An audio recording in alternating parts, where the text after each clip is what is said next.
Bismillahirrahmanirrahim. Alhamdulillahirabbil alamin. Wassalatu wassalamu ala asyrafil anbiya'i wal mursalin wa ala alihi wa sahbihi ajma'in.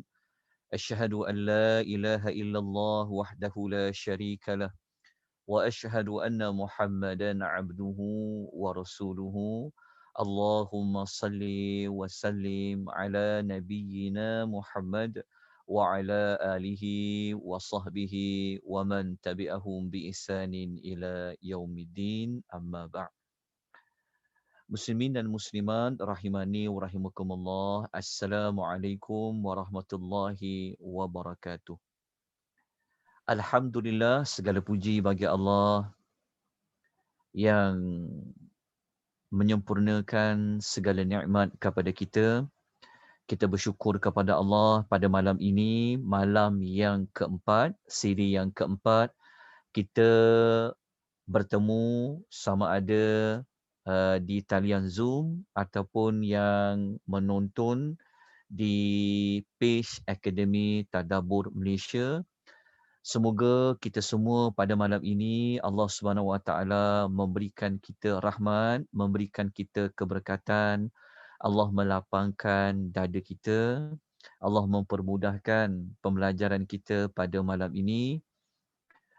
Moga-moga kita semua dapat membersihkan niat kita. Kita niat kita belajar adalah semata-mata kerana Allah.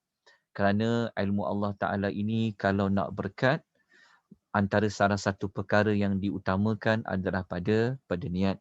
Kita niat pada Allah, kita doa pada Allah adalah untuk kita faham tentang kalam Allah Subhanahu Wa Ta'ala dengan kita menggunakan kaedah sinopsis ringkas 30 juzuk Al-Quranul Karim, yang mana pada malam ini kita masuk kepada juzuk yang keempat. Juzuk yang keempat terdiri daripada dua surah. Yang pertama adalah surah Ali Imran dan yang kedua adalah Suratun Nisa.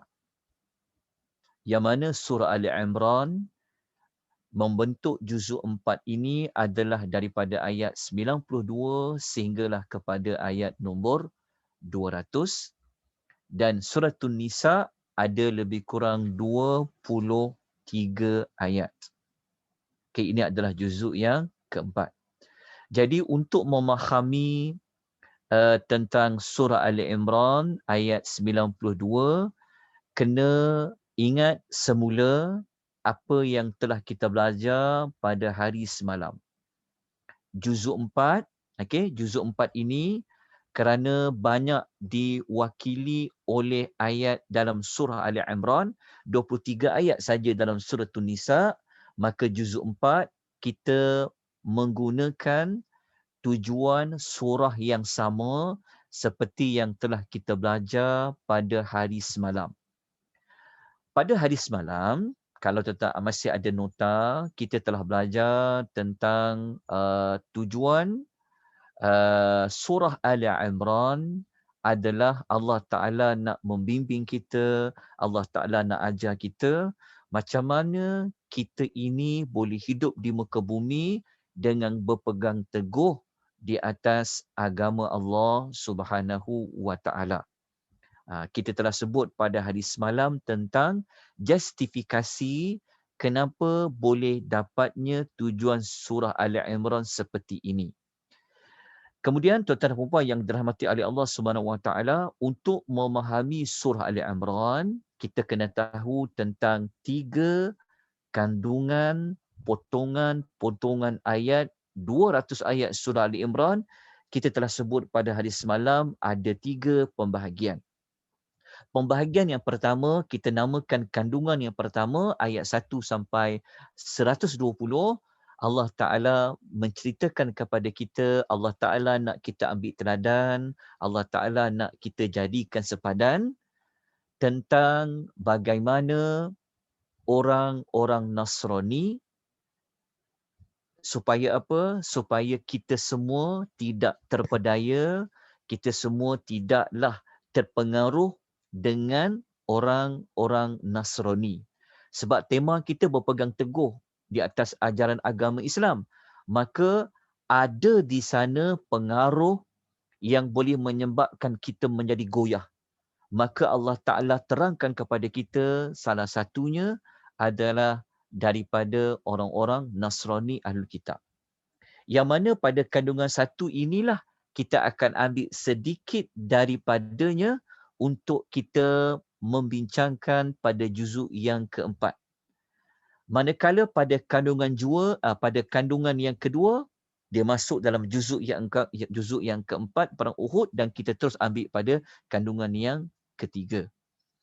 Okey, kita terus pergi kepada juzuk yang keempat.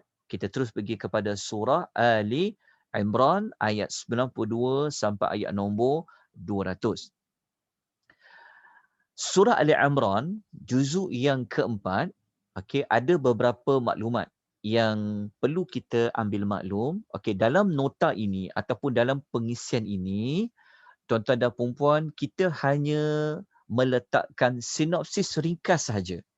Sinopsis ringkas ini kita tidaklah menulis tajuk ayat ini apa tajuknya. Ayat ini tapi kita melihat kepada kumpulan-kumpulan ayat. Kita letakkan kumpulan-kumpulan ayat dan kita namakan kumpulan ayat ini boleh letak di bawah tajuk apa. Maksudnya kalau kita tengok contoh. Pada ayat 92 sehingga ayat nombor 100, Allah Subhanahu Wa Taala telah membuat bantahan kepada kekeliruan Ahlul Kitab. Nah, kena baca pada ayat nombor 92 sampai nombor 100. Masih lagi menceritakan tentang hal ehwal Ahlul Kitab, khususnya kaitan dengan siapa? Kaitan dengan orang Nasrani dan juga kaitan dengan orang Yahudi. Okey. Kemudian, apabila kita lihat pada sinopsis ayat nombor 102, dengan 109 surah Ali Imran, bolehlah kumpulan ayat itu kita letakkan di bawah tajuk perintah bertakwa dan berpegang teguh dengan tali Allah. Okey, perintah bertakwa dan berpegang teguh dengan tali Allah. Ni dalam surah Ali Imran ayat 102 sampai 109. Okey, untuk ayat 102 dan 109 ini, kita lihat ayatnya sebelum kita sambung sinopsis. Okey, kalau tengok ayat nombor 102 dan 103. Ni ayat 102 dan ini ayat 103. Kalau tuan-tuan ada Al-Quran, tuan-tuan boleh bukalah pada muka surat nombor 63. Untuk ayat 102 dengan 103. Ayat ini kenapa kita nak ulas sedikit, kerana ayat ini menunjukkan bahawasanya tujuan surah yang telah kita belajar itu sangat bertepatan dengan ayat yang sedang kita akan bincangkan ini. Ayat 102 dengan ayat 103. Supaya tuan-tuan dan puan belajar macam mana sesuatu surah itu dia boleh kita kenal pasti objektif surah tu. Maka salah satu nak kenal objektif surah itu, kita boleh melihat kepada ayat-ayat yang ada di dalam surah tersebut. Okay, kalau kita baca ayat nombor 102, Allah Ta'ala berfirman, A'udzubillahi minasyaitanirrajim, Ya ayyuhalladzina amanu taqullaha haqqa tuqatih, wa la tamutunna illa wa antum muslimun. Okay, ayat ini apa maknanya? Kata Allah Subhanahu Wa Taala, wahai orang-orang yang beriman, bertakwalah kamu kepada Allah. Takwa yang macam mana? Takwa yang sebenar-benar takwa. Dan jangan sama sekali kamu mati melainkan dalam keadaan Islam. Allah bagi tahu, jangan mati melainkan mati betul-betul sebagai seorang Muslim.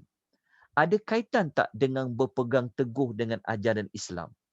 Maknanya orang yang berpegang teguh dengan ajaran Islam, sudah pasti dia akan mati sebagai seorang Muslim.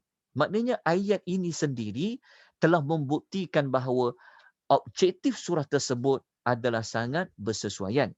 Dan kalau kita baca ayat nombor 103, wa'tasimu bihablillahi jami'an wa la tafarraqu.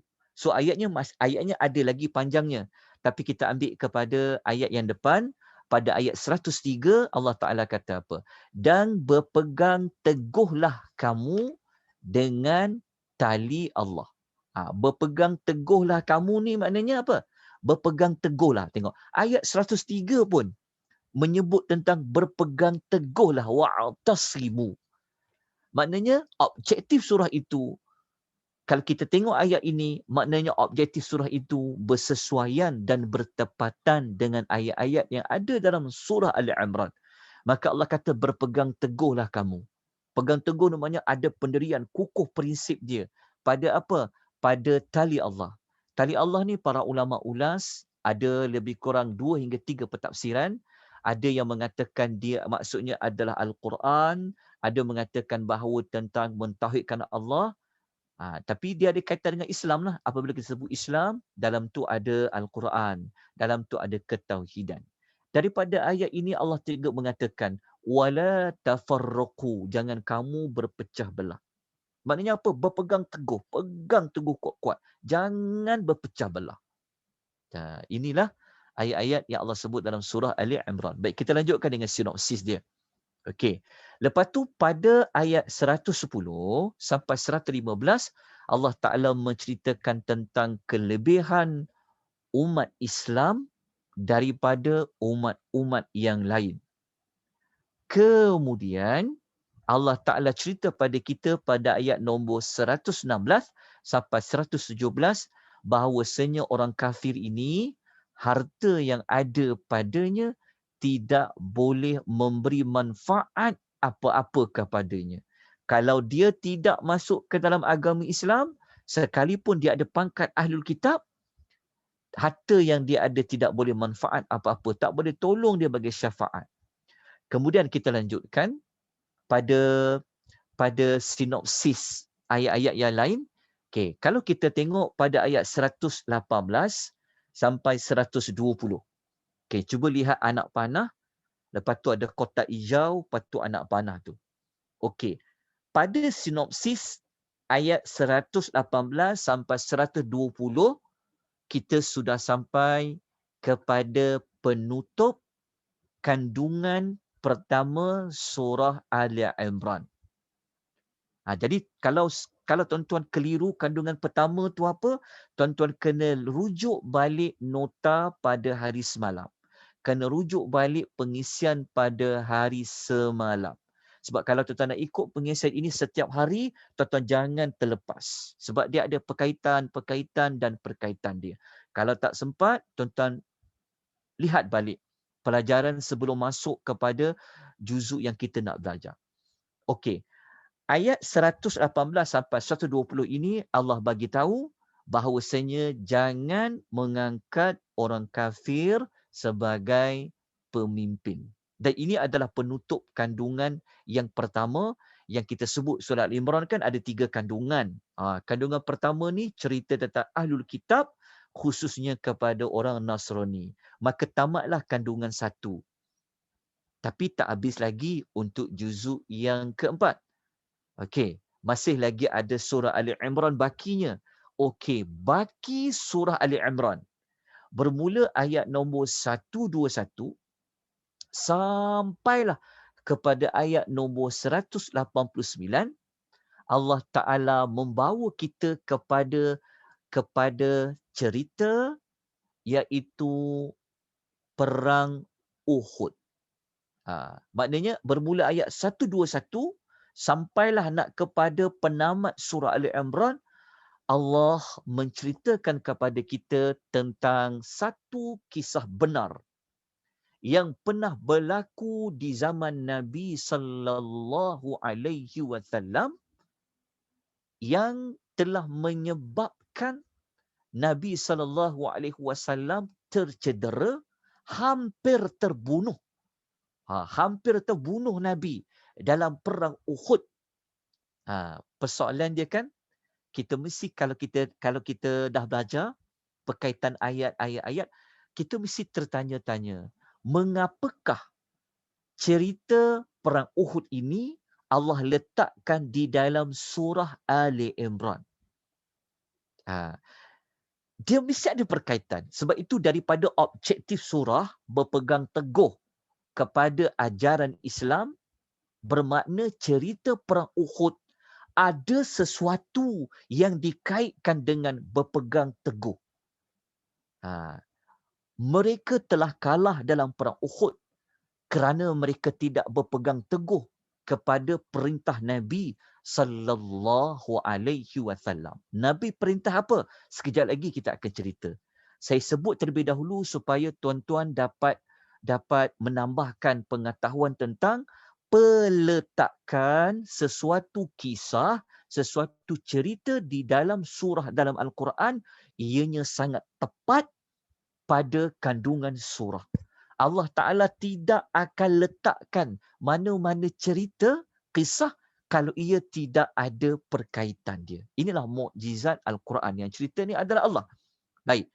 Kalau kita lihat pada ayat 121 sampai 122, kita boleh dapat maklumat tentang Nabi SAW keluar berperang ke Uhud. Tuan-tuan dan puan-puan, untuk faham juzuk 4 ini, khusus cerita tentang perang Uhud, tuan-tuan dan puan-puan, kalau nak baca sejarah, tuan-tuan boleh rujuk tafsir Ibnu Kathir. Tafsir Ibnu Kathir, dia seorang ulama, dia juga seorang historian, dia juga adalah mu'arrikh, dia juga seorang ahli sejarah. Jadi ketika mana dia tafsirkan ayat tu, dia akan bawa juga sejarah-sejarah. Tetapi sejarah pada Uhud ni zaman Nabi. Maka Al-Imam Ibnu Kathir juga seorang ulama hadis, maka beliau banyak bawa riwayat-riwayat hadis yang cerita tentang perang Uhud. Kalau baca perang Uhud, ya Allah sedih tuan-tuan. Tapi Allah Ta'ala nak kita belajar. Allah Ta'ala nak kita ambil teladan mana yang baik. Dan yang buruk itu dijadikan sepadan. Itulah sebabnya tujuan Al-Quran diturunkan oleh Allah. Jadi kalau kita baca perang Uhud, kita ringkaskan, tuan-tuan boleh baca tafsir Ibnu Kathir, ada banyak hadis yang sahih, riwayat Bukhari banyak. Nabi SAW dia telah kepalanya berdarah, keluar darah yang banyak, gigi Nabi patah dan muka Nabi pun tercedera, sampaikan Ali menantu dia dengan anaknya Fatimah, masa mereka tuang air di kepala Nabi dalam riwayat Bukhari itu, darah Nabi tidak stop. Darah Nabi mengalir. Akhirnya Fatimah buat apa? Dia bakar sesuatu benda seperti tikar macam tu, dia ambil debu dia letak di atas kepala Nabi, baru darah tu berhenti.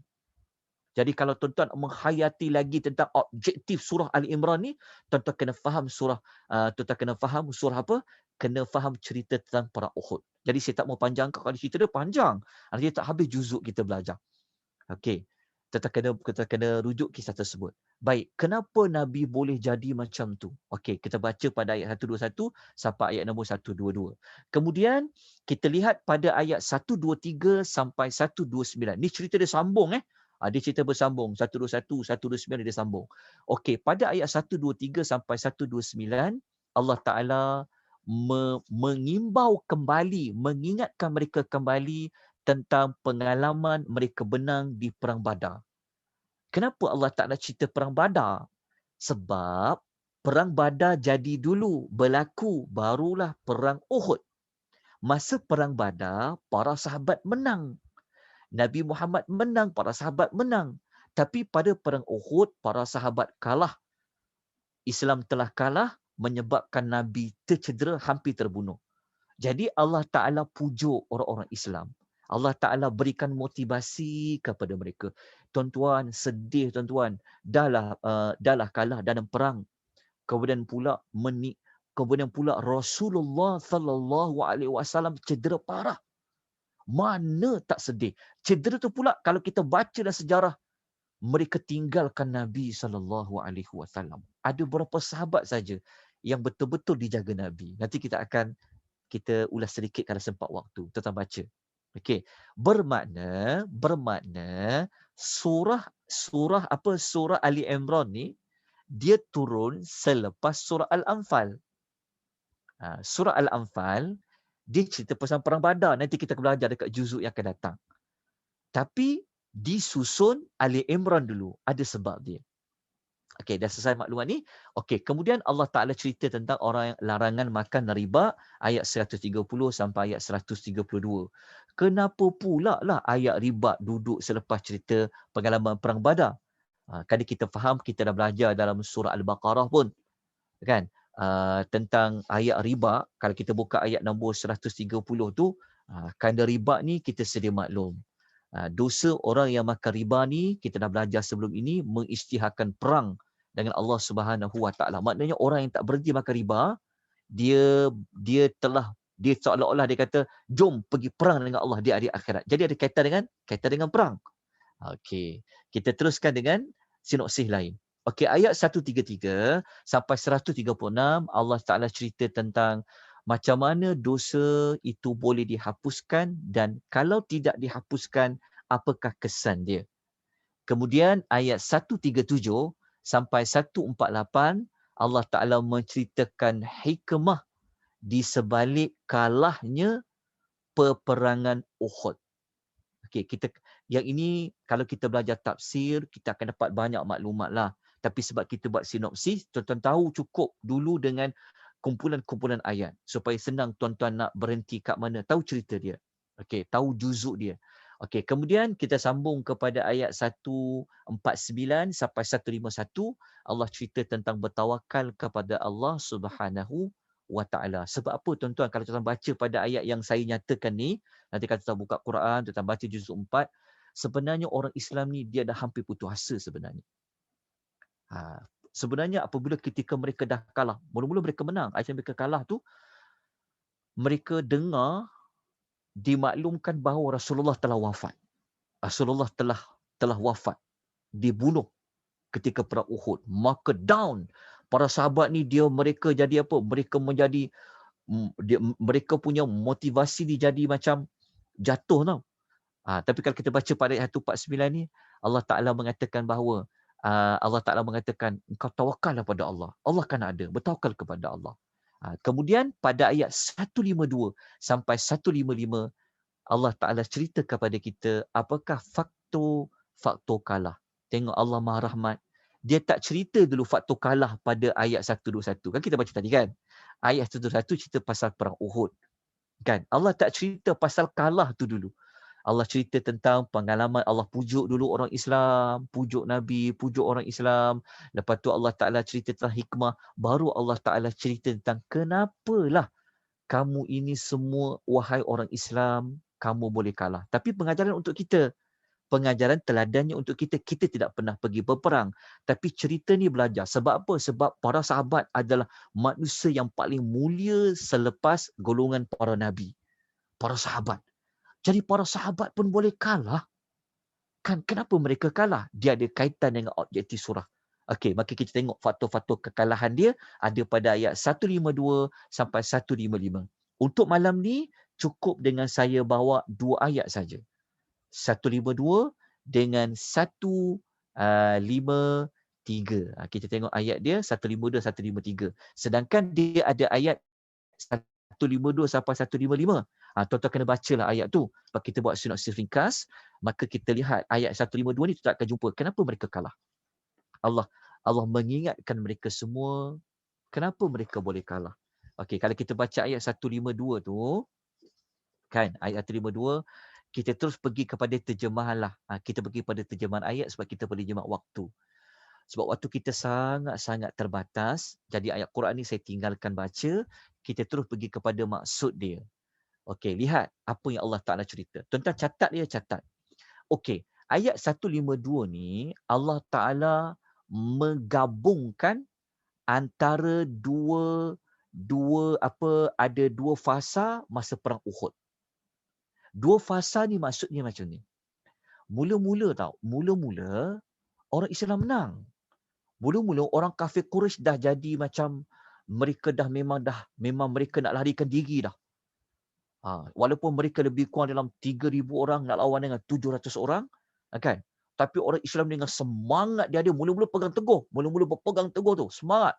Lawan. Akhirnya mereka orang kafir musyrikin dah macam dah tak boleh nak buat apa-apa. Mereka nampak mereka memang akan kalah. Maka ketika mereka nak kalah itulah tiba-tiba berlaku sesuatu. Para sahabat yang duduk di atas bukit Uhud yang Nabi pesan, Nabi letak ada pemanah, ada dalam riwayat Bukhari. Nabi melantik. Kita baca pada ayat 52 ni, kalau kita tengok pada ayat nombor 52, kalau kita baca pada ayat ni, dia ada dua fasa tau. Kita tengok dulu ayat dia. Allah kata apa? Dan sesungguhnya Allah telah menepati janjinya kepada kamu ketika kamu membunuh mereka dengan izinnya. Sehingga ketika kamu. Sampai pada ayat izinnya, maknanya Allah Ta'ala cerita mula-mula mereka dah menang dah. Orang Islam dah menang dah. Tiba-tiba kata Allah, sehingga ketika kamu bertelingkah dalam urusan perang. Maknanya mereka dah tak dengar nasihat Nabi. Lepas tu Allah kata apa? Serta kamu menderhaka. Menderhaka ni kalau kita baca Quran, Allah kata apa? Allah kata wa tanaza'tum fil amri wa asaitum min ba'di ma arakum ma tuhibun. Allah kata mula-mula korang ni dah menang dah. Aku dah tepati janji aku dah, kata Allah. Sehinggalah kamu ni dah lupa dah tentang pesanan Nabi dan kamu mendahaka kepada perintah Nabi ketika mana kamu nampak apa yang kamu sukai. Nampak tak ayat tu? Apa kamu sukai ni sebenarnya mereka nampak harta rampasan perang. Sebenarnya macam ni, kalau baca hadis riwayat Bukhari, sebab tu kalau nak faham Quran, tak cukup baca ayat. Kalau baca ayat dia ringkas sangat. Takkan faham ceritanya dengan lengkap. Jadi kena baca hadis. Nak baca hadis boleh baca kitab tafsir. Macam Ibnu Katsir. Dia sebenarnya waktu orang Arab, waktu orang musyrikin dah kalah, kan mereka melarikan diri sampai naik ke bukit-bukit. Maka waktu perang Uhud, orang Arab musyrikin, dia bawa perempuan juga. Jadi ketika perempuan tu naik-naik ke atas, mereka sampai angkat kain mereka. Betul-betul kain ni, sampai nampak gelang-gelang kaki tu. Lepas tu orang yang duduk kat atas bukit tu kata, wah, mereka pun teringat. Mereka pun kata, harta rampasan perang. Jadi mula-mula cerita dia, Nabi lantik 50 orang ahli pemanah. Maknanya kan kita faham, kalau duduk di atas pemanah, sud akan pandang orang di bawah. Yang jadi ketua dekat situ adalah Sa'id bin Jubair. Nama dia adalah Abdullah bin Jubair. Dialah Nabi lantik jadi leader pemanah. Okey. Maka ketika mana mereka dah menang, panah dah menang, tapi disebabkan orang dekat bawah tu, orang Islam dah kejar harta rampasan perang, maka yang dekat atas bukit tu, ya Allah cerita pada ayat ni kan, mereka mendahaka setelah Allah perlihatkan kepada kamu apa yang kamu sukai, mereka buat apa? Allah Ta'ala cerita, dalam kalangan kamu ada yang inginkan keuntungan dunia semata-mata. Dan antara kamu ada yang inginkan akhirat. Catat dekat situ. Yang inginkan keuntungan dunia semata-mata, ayat ini merujuk kepada yang duduk, yang 50 orang yang panah tadi tu, ada di antara mereka yang turun ke bawah. Yang turun ke bawah yang nak pergi ambil juga bahagian harta rampasan perang. Sedangkan Nabi pesan, kalau tuan baca riwayat Bukhari, Nabi pesan dah, apa jadi sekalipun, jangan kamu semua turun dari bukit itu. Itu tuan baca riwayat Bukhari. Nabi pesan. Nabi kata, kami kalah ke? Maksudnya Nabi kata, kalau kami dekat bawah ni, kata Nabi, kan, kalau kami jadi apa-apa ke, menang ke, kalah ke apa, jangan turun dari bukit tu. Itu yang Allah kata pada ayat awal, kamu telah mendahaka tadi tu. Kenapa? Tapi disebabkan mereka ini nampak harta rampasan perang, maka Allah Ta'ala kata, ada yang inginkan keuntungan dunia semata-mata, maka mereka turun. Tetapi ada juga yang dengar cakap Rasul ni. Itu yang Tuhan kata mereka ini siapa? Antara kamu ada yang inginkan hari akhirat. Abdullah bin Jubair kata, jangan turun. Kan Nabi pesan, jangan turun walau apa-apa pun. Tapi ada juga di kalangan sahabat yang turun. Dan akhirnya jadi apa? Kemudian Allah memalingkan kamu daripada dapat menewaskan mereka untuk menguji kamu.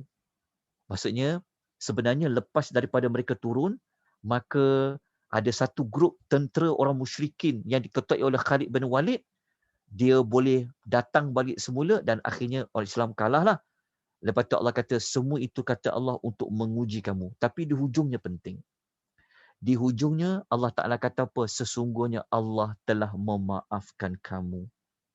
Dan Allah sentiasa melimpahkan kurniaan kepada orang beriman. Jadi Allah Ta'ala nak bagi semangat kepada para sahabat. Belajarlah daripada pengalaman lepas. Kenapa kau boleh kalah dalam perang Uhud?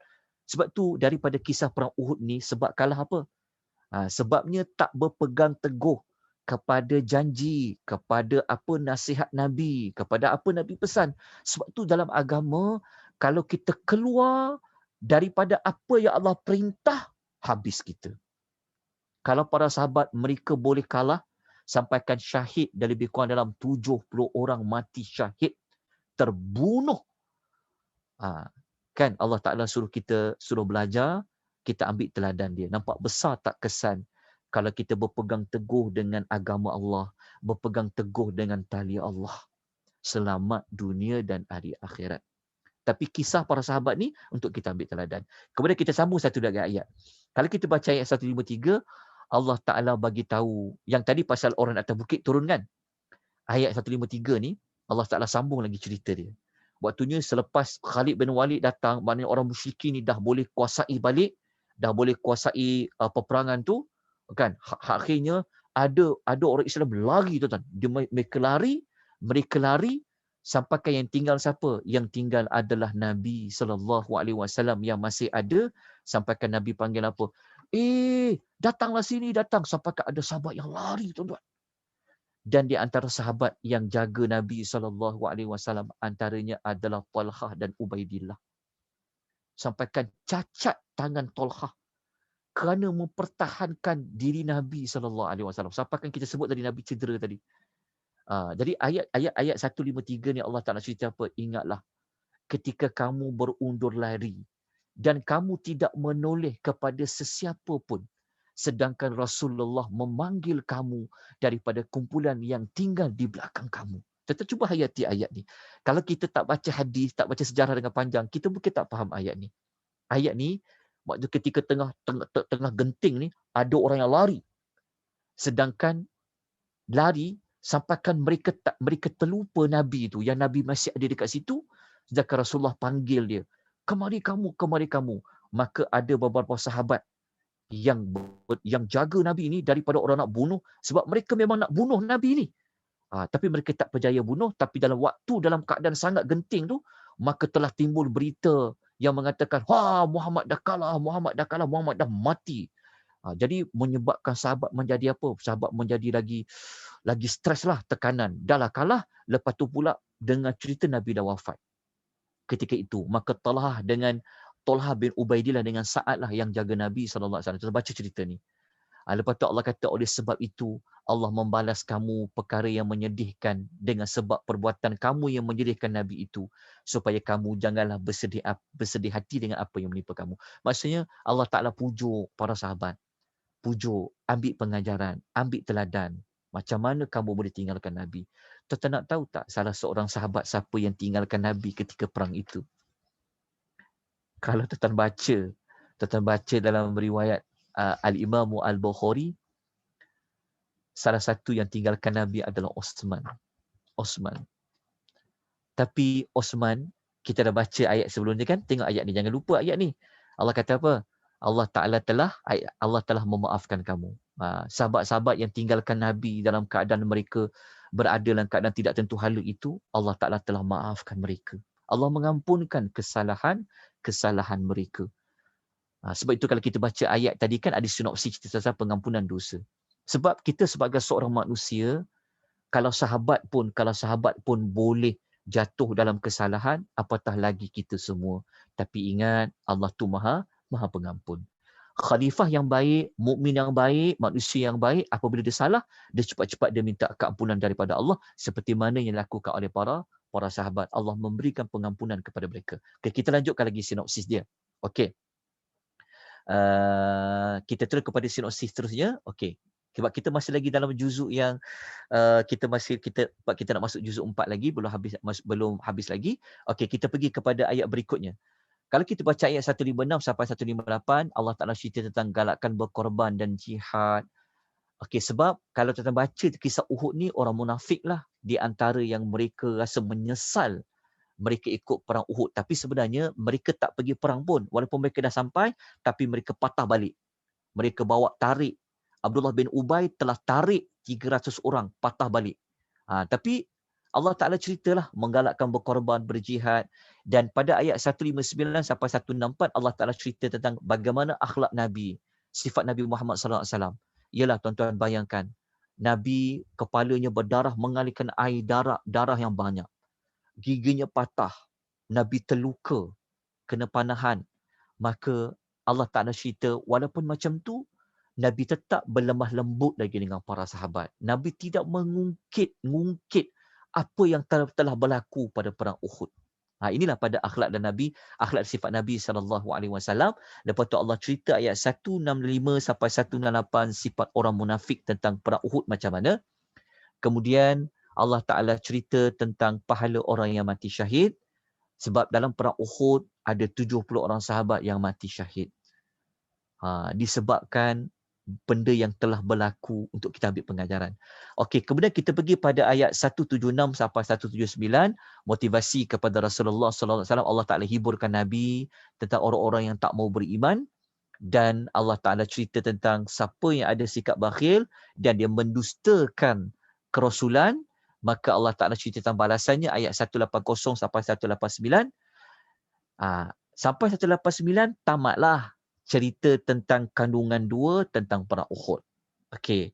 Pada 10 ayat terakhir, kita tengok yang anak panah yang dia naik 2 ke atas tu, maksudnya ayat 190 sampai ayat nombor 200 kita dah masuk kandungan 3 bagi surah Ali Imran. Allah Ta'ala tutup surah Ali Imran ini dengan Allah Ta'ala menyuruh kita semua mengingati Allah tak kira waktu bila. Sambil duduk pun, sambil berbaring pun ingat kepada Allah. Dalam masa yang sama, kita kena merenung ciptaan Allah yang ada pertukaran malam dan siang, kan? Pada ayat 190 dan sampai 195. Dan pada ayat 196 sampai ayat nombor 200, Allah Ta'ala cerita tentang kebahagiaan hakiki bagi orang-orang yang mukmin. Maka habislah surah Ali Imran bagi kandungan yang ketiga. Tapi belum habis lagi juzuk yang ke berapa ni? Juzuk yang keempat. Sebab juzuk keempat dia ada lagi surah An-Nisa. Maka habislah surah Ali Imran. Okey, habis surah Ali Imran yang mewakili banyaknya bagi juzuk yang ketiga dan juga juzuk yang keempat. Baik, kita terus kepada juzuk ya, pada surah yang lain. Tapi sebelum tu, kita ada waktu lagi tak? Okey, sebelum tu tuan-tuan dan puan ya. Okey, kalau kita nak melihat perkaitan, ini saya sebutkan insya-Allah modul yang akan datang selepas tamatnya juzuk, sinopsis juzuk. Insya-Allah kita ada satu lagi modul yang kita akan belajar untuk mempelajari tentang hubungan antara surah dengan surah, supaya kita dapat mengetahui tentang mengapakah penyusunan Al-Baqarah letak selepas Fatihah, Al-Imran letak selepas Al-Baqarah, lepas tu An-Nisa letak selepas surah Ali Imran. Itu kita kena pergi kepada satu modul yang khas. Nanti insya-Allah kita akan belajar. Tapi untuk yang ini saya sebut satu contoh sahaja. Kalau kita baca Al-Baqarah, kan apa perkaitan antara Al-Baqarah dengan Ali Imran? Perkaitan tu maksudnya kenapa dia duduk sebelah-sebelah antara dia, perkaitan dia. Kalau Al-Baqarah, Allah Ta'ala cerita tentang golongan Yahudi. Tapi kalau Ali Imran, Allah Ta'ala cerita tentang kepincangan golongan Nasrani.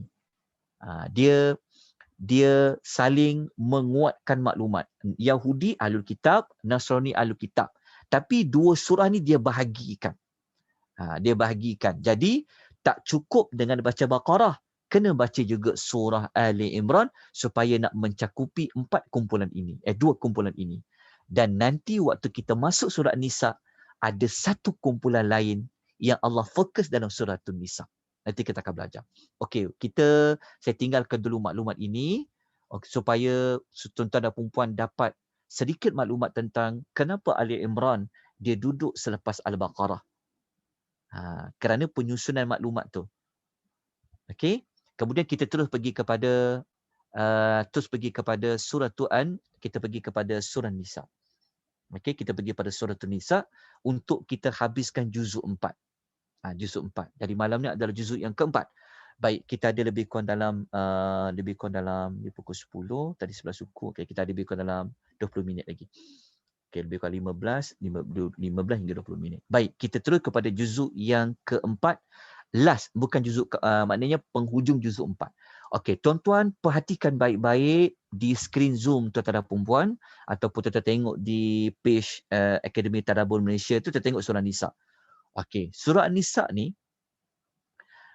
23 ayat dia cover juzuk yang keempat yang kita akan belajar pada malam ni.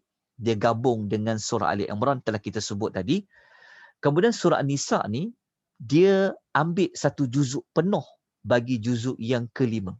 Juzuk 5 An-Nisa ayat 24 sampai 147.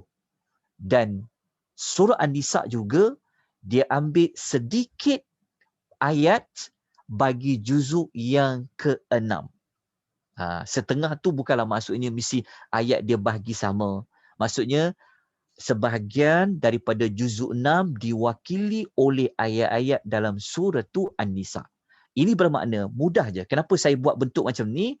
Sebab kita akan gunakan tujuan surah yang sama bagi juzuk 5, bagi juzuk yang kelima dan boleh kait sedikit dengan juzuk yang ke-6. Maksud dia kalau kita nak belajar juzuk 5 kan, kita nak belajar juzuk 5, kita nak kena belajar tujuan surah. Itulah kita nak cari dalam sinopsis ini. Maka kita akan fokuskan, maksudnya surah Nisa ni dia ada satu objektif surah tu. Dia ada satu tujuan surah. Dan kita akan buktikan malam ni tujuan surah itu macam mana kita boleh ambil 176 ayat, An-Nisa 176 ayat. Macam mana 176 ayat itu dia akan pergi kepada satu objektif. Nak dapatkan satu objektif itulah perlu dibaca 176 ayat ini. Kena baca dia, keseluruhan dia, tengok ayat sebelum selepas, lepas tu baru kita boleh cari objektif dia.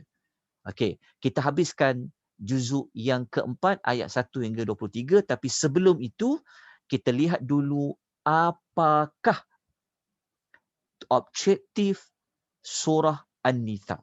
Dia begini, kadang-kadang dalam Quran ulama panggil objektif, kadang-kadang para ulama panggil dia tema.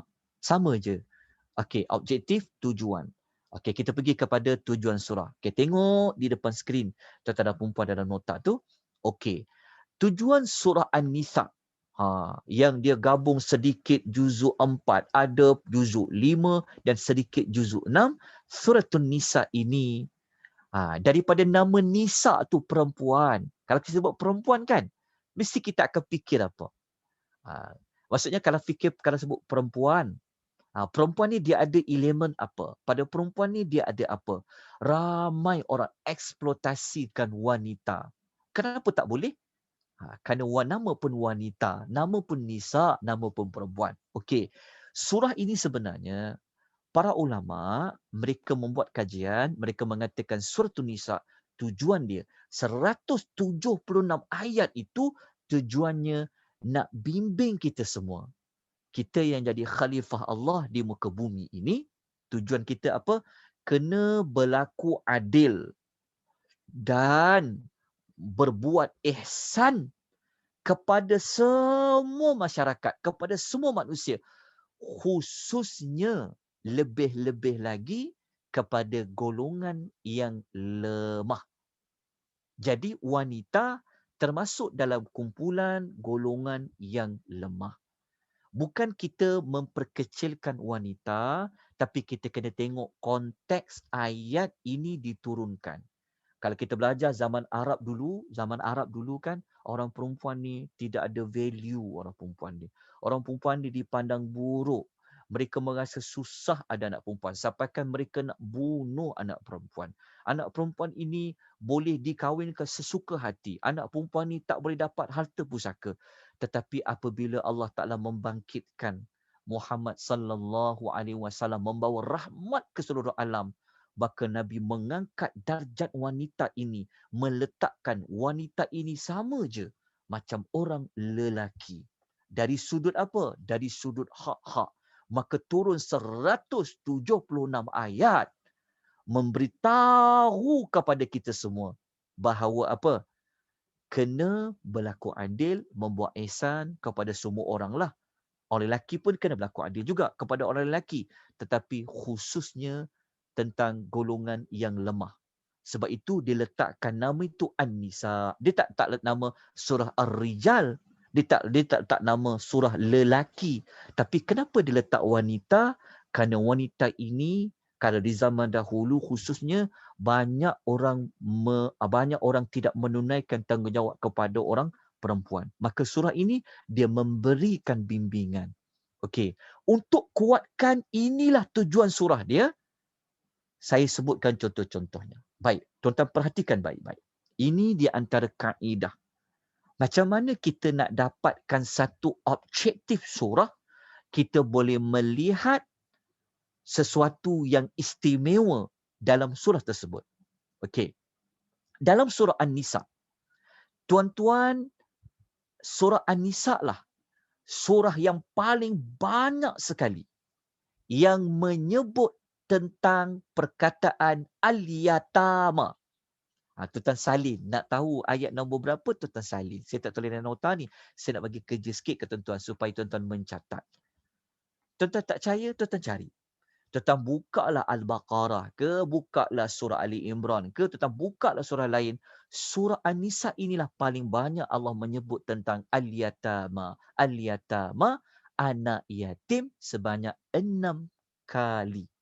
Kalau surah tu paling banyak sebut tentang anak yatim, so anak yatim dalam kedudukan dalam masyarakat kita, dalam komuniti kita, anak yatim tu bagaimana darjat dia? Macam mana kedudukan dia? Bukankah dia termasuk orang-orang yang lemah? Kan? Bukankah ramai orang mensiasat anak yatim? Jadi surah Nisa ni, dia bukan sekadar pasal perempuan, tapi dia fokus kepada kumpulan yang lemah ini termasuk anak yatim. Itu di antara cara nak tahu jadi surah. Okey, tuan-tuan tulis. Nombor berapa? Tulis, kita ada waktu lagi. Tuan-tuan tulis ya, tulis. Okey, ayat nombor 2, ayat nombor 3, ayat nombor 6, ayat nombor 8, ayat nombor 10, ayat nombor 36. Ayat 2, ayat 3, ayat 6, ayat 8, ayat 10, ayat 36. Perkataan yatama. Okey, kemudian kita buktikan lagi objektif surah ini. Sesuai ke tak sesuai? Kita tengok. Dalam surah An-Nisa, kita akan jumpa Allah sebut tentang kalimah apa? Al-mustadha'afin. Orang-orang yang lemah. Al-mustadha'afin. Surah yang paling banyak mengulang perkataan orang yang lemah, orang yang lemah, orang yang lemah, orang yang lemah. Hanya ada di dalam surah An-Nisa. Paling banyak dalam banyak-banyak surah menyebut perkataan al-mustada'afin. Ada kaitan tak dengan anak yatim tadi? Kena tak objektif surah yang kita letakkan tadi itu? Yang para ulama telah memberikan tentang objektif surah. Maksudnya daripada objektif surah, tuan-tuan tak hafal pun 176 ayat tu, tapi tuan-tuan dapat, oh aku baca juzuk 4 ni surah Nisa ni.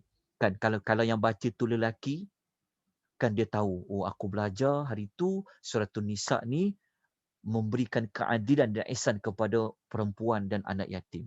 Mungkin kita waktu kita baca tu, mungkin kita ada mengabaikan anak yatim, mungkin kita mengabaikan tanggungjawab kepada tidak beri hak kepada orang perempuan. Kan? Betapa banyak kes-kes di mahkamah yang orang perempuan kesian mereka, hak-hak mereka tidak diberikan. Betul tak? Tapi kalau baca surah Nisa, sepatutnya ada perubahan. Okey, tengok Al-Mustada'afin. Okey, tulis. Nak tulis ayat berapa? 4 kali tu, tulis. Ayat 75, 97, 98, dan ayat 127. Ayat 75, 97, 98 dan 127. 127 ayat 127 termasuklah ibu bapa. Ibu bapa kita ni pun Allah termasukkan dia di dalam al-mustada'afin, orang-orang yang lemah. Okey, 4 kali. Kita tengok ciri lain. Jom. Okey, dalam surah An-Nisa.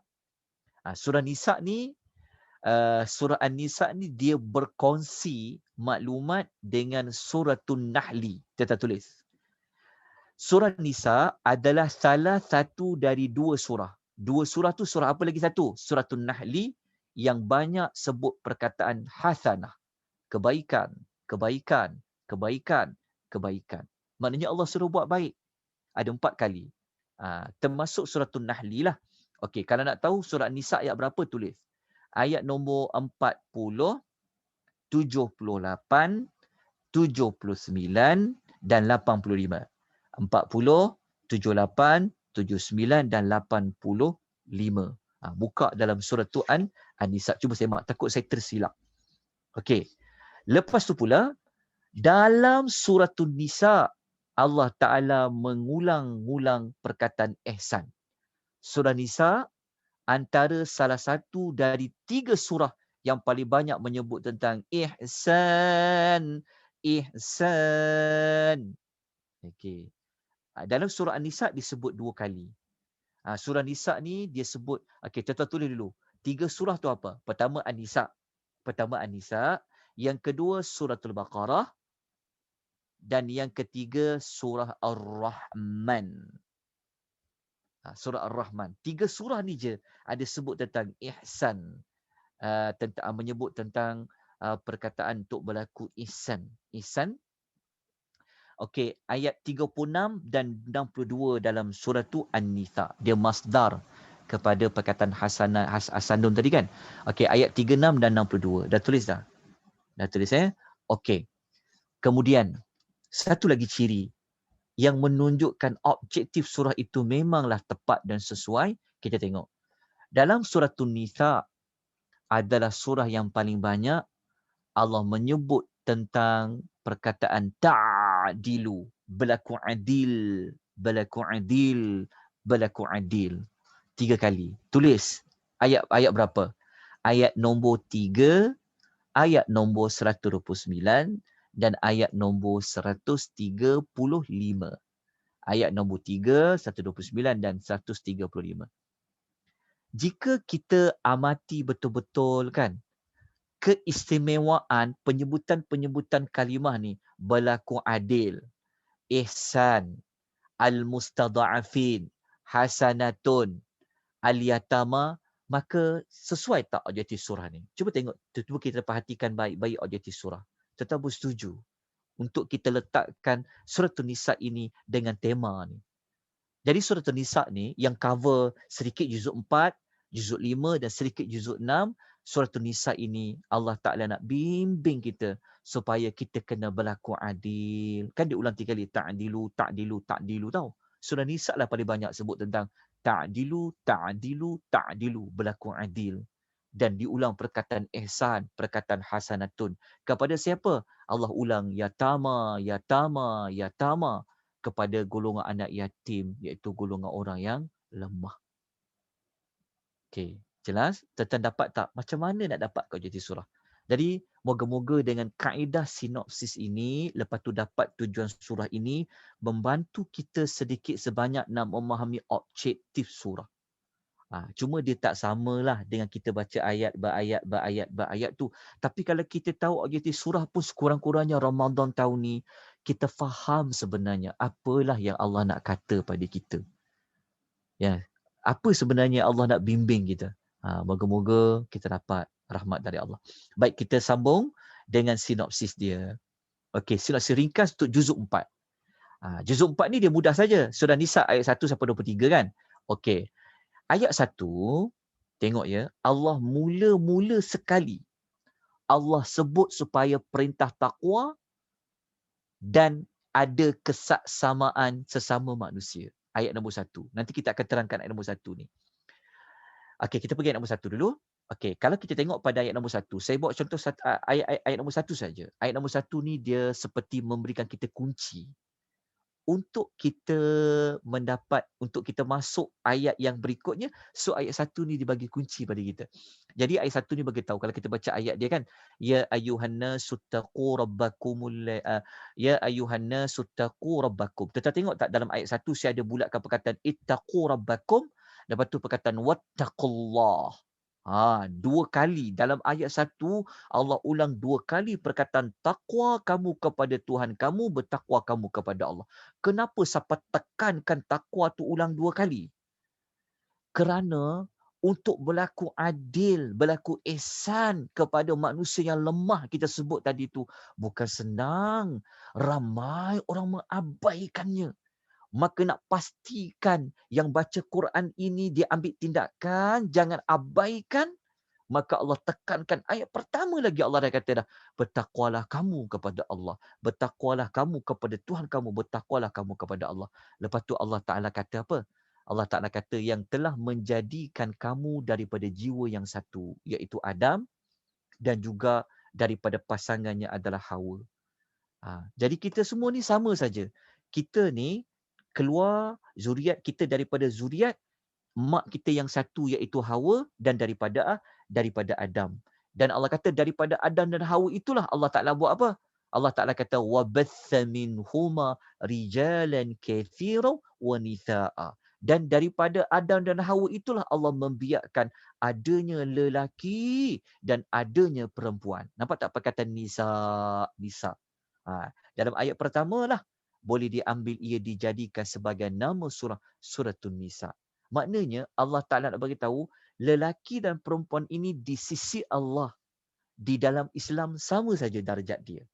Darjatnya sama sebab mereka sama-sama daripada zuriat yang sama. Tidak ada beza dia. Cuma ada beberapa perbezaan dari sudut hukum hakam tu adalah. Tapi Allah Ta'ala tidak meninggalkan, tidak memencilkan orang perempuan. Jadi ayat pertama ni dah bagi tahu dah. Perempuan juga layak masuk syurga, lelaki pun layak masuk syurga. Allah pun sayang kepada orang perempuan, Allah pun sayang kepada orang lelaki. Allah bagi hak yang sama. Sebab tu Allah tekankan pada ayat yang pertama ni. Diulang sekali lagi, bertakwalah kamu kepada Allah. Ayat pertama ni tuan-tuan, Nabi SAW selalu jadikan ayat pembukaan kalau dia nak bagi ceramah. Nabi kalau dia nak bagi nasihat, dia nak bagi tazkirah, dia nak baca khutbah, Nabi nak baca khutbah, Nabi akan gunakan ayat pertama ni, dia akan baca mula-mula. Sebelum masuk kepada konten khutbah Nabi tu, Nabi akan ambil ayat ni, Nabi selalu ingatkan. Okey, nampak ayat pertama. Jadi tuan-tuan perempuan, kita lihat dia punya sinopsis ayat dia. Okey, kalau kita baca pada ayat 2 sampai ayat 6, Allah Ta'ala menekankan tentang hak anak yatim. Khususnya anak yatim yang dia perempuan. Ayat 2 sampai ayat 6. Kemudian, pada ayat nombor 7, saya tertinggal ayat nombor 6, 7. Saya minta maaf, saya tertinggal. Saya minta tuan-tuan tulis boleh tak? Saya tertinggal ayat 7 dengan ayat sampai 14. Sebab saya bawa terus ayat nombor 15 kan? Okey, tuan-tuan tulis. Ayat 7 sampai ayat nombor 14, Allah Ta'ala cerita tentang harta pusaka.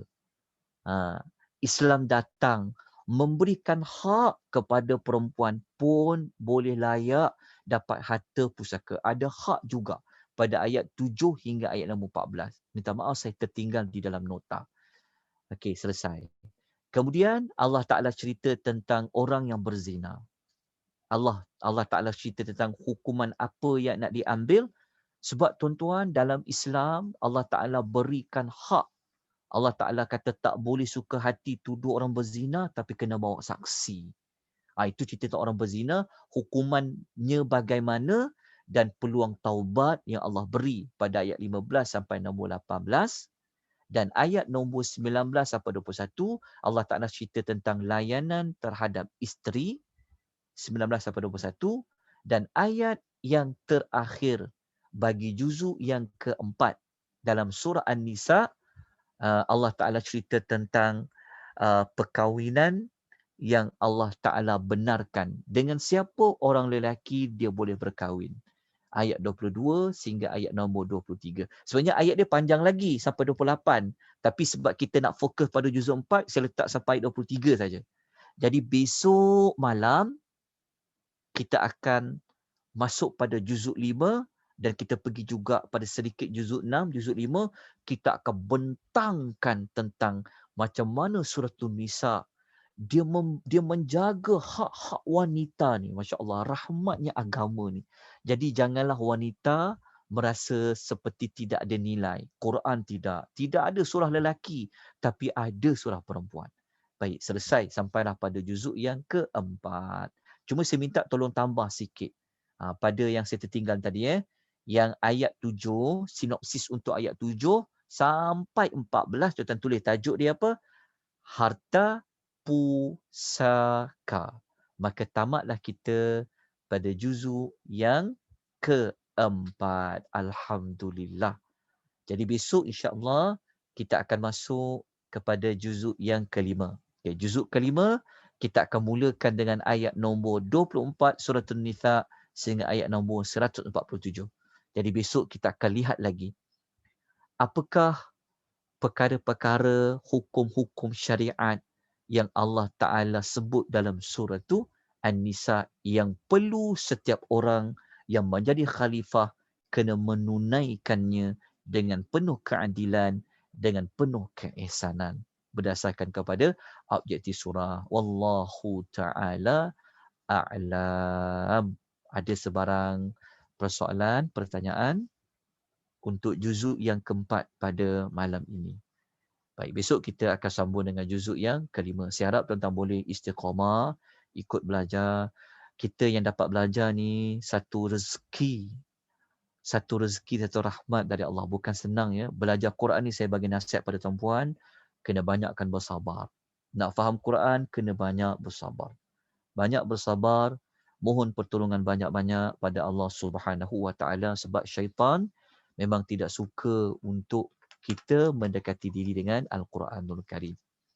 Baik, ada pertanyaan, ada persoalan yang boleh kita sama-sama kongsikan. Okey, tidak ada persoalan apa-apa.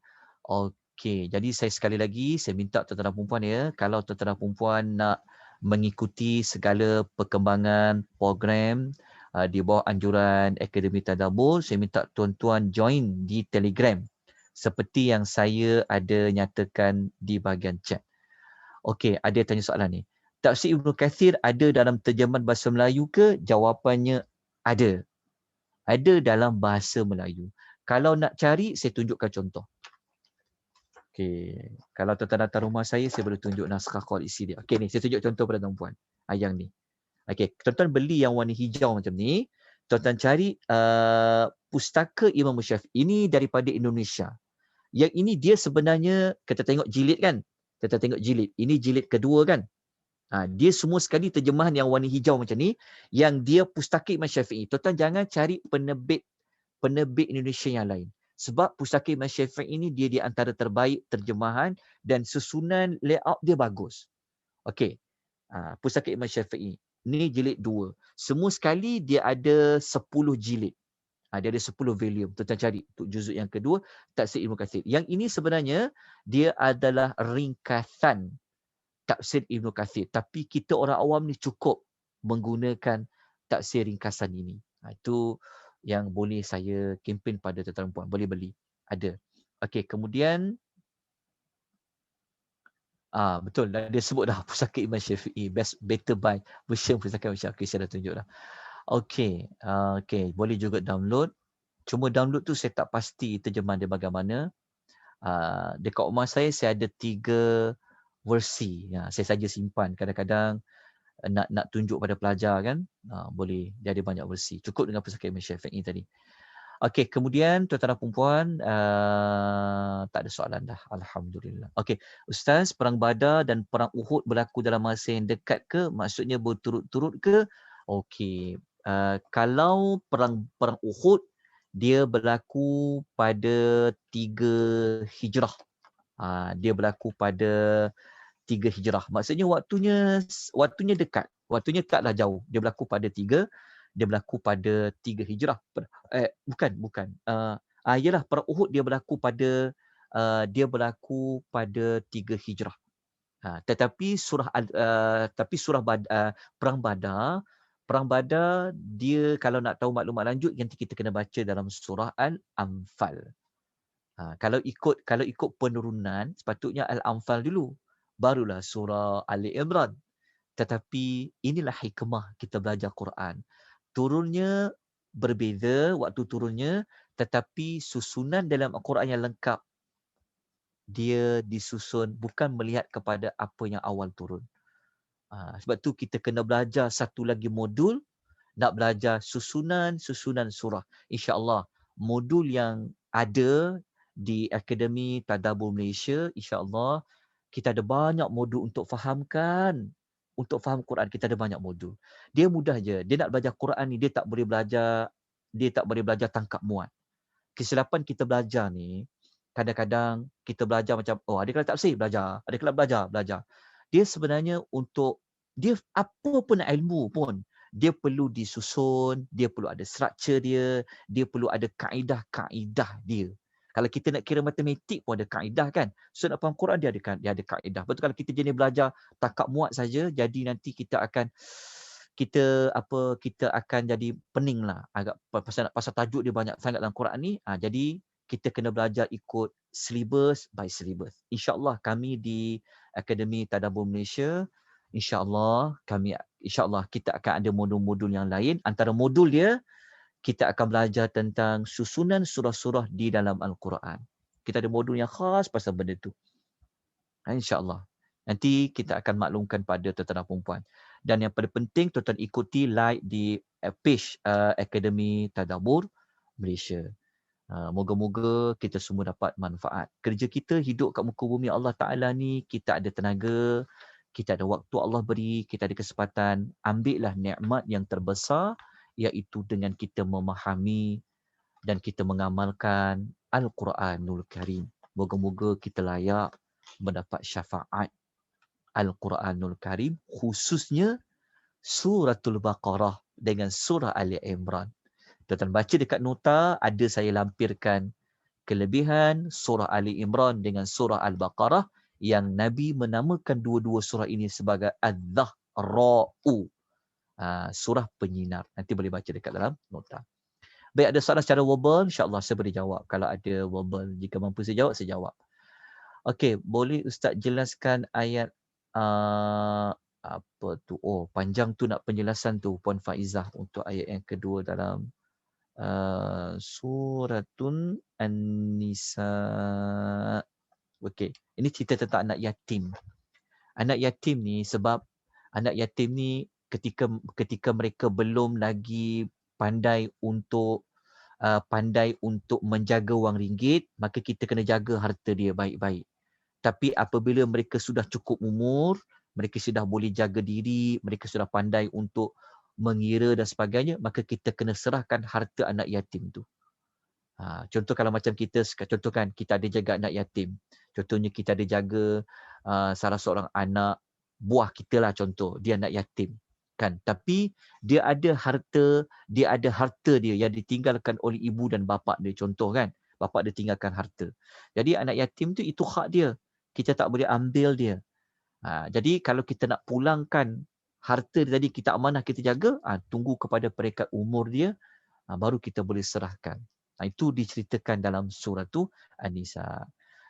InsyaAllah kita jumpa lagi pada malam besok dengan juzuk yang kelima. Barakallahu fikum. Aqulu qawli hadha wa astaghfirullahal azim. Wa bila taufiq wal hidayah. Wassalamualaikum warahmatullahi wabarakatuh. Waalaikumsalam warahmatullahi wabarakatuh. Terima kasih Ustaz. Sama-sama. Terima kasih Ustaz.